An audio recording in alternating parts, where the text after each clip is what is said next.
Hello દોસ્તો, તો આજે હું તમને ભજીયા બનાવવાની એક સરળ રીત શીખવાડીશ. જેથી ભજીયા બહુ મસ્ત અને ટેસ્ટી બનશે. તો આગળ જોવો વિડીયો. સૌ પહેલાં મેં લીધો છે ચણાનો લોટ. તમે જેટલો લઈ શકો તેટલો. એમાં નાખવાનું છે મીઠું, સ્વાદ અનુસાર મીઠું નાખ્યા બાદ પછી આપણે નાખવાનું છે પાણી અને લોટ મસ્ત બાંધી લેવાનો છે. જે ટાઈટ રાખવાનો છે, થોડોક નરમ ના થાય. તે પછી લેવાના છે આ શાકભાજી, મરચાં, ડુંગળી, લીલું લસણ, બટેકા, તે બધું લઈ અને મેથી પણ મેથીના ભજીયા બનાવવાના છે તો મેથી તો જોઈએ જ, એટલે મેથી.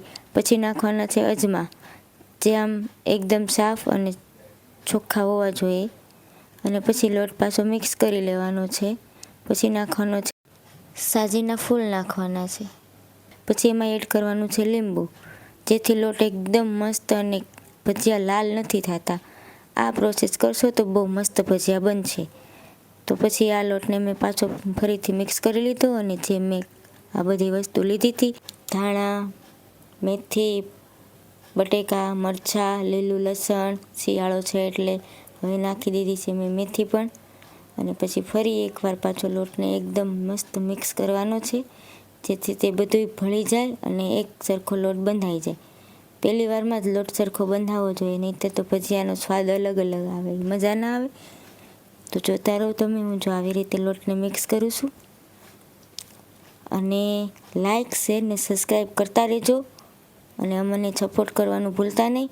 તમારા વગર અમે આગળ ના આવી શકીએ. અને જો આ લોટ મેં બાંધી લીધો છે અને હવે ભજીયા મૂકવાનું શરૂ થઈ ગયું છે.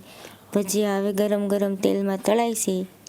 તો જોતા રહો, જો આવી રીતે ભજીયા એક એક કરી અને તેલમાં મૂકતા જાઓ, જેથી કરીને ભજીયા ધીમા તાપે, એકદમ ફૂલ તાપ નથી રાખવાનો. ચૂલો હોય તો ચૂલો, અને હું તો અહીંયા ગેસે બનાવું છું, ગામડે હોય તો ચૂલે પણ બનાવું છું. ગેસને મેં એકદમ મીડિયમ તાપ રાખ્યો છે. તેલને બહુ ગરમ નથી થવા દેવાનું. જો આવી રીતે ભજીયા બનીને તૈયાર થઈ જશે.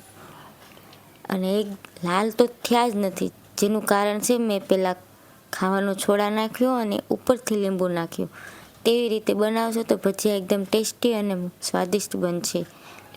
અને નવો વિડીયો જોવો હોય તો લાઈક, શેર ને સબસ્ક્રાઈબ કરવાનું ભૂલતા નહીં. ચાલો તો જો આ ભજીયા અમારા બનીને તૈયાર છે.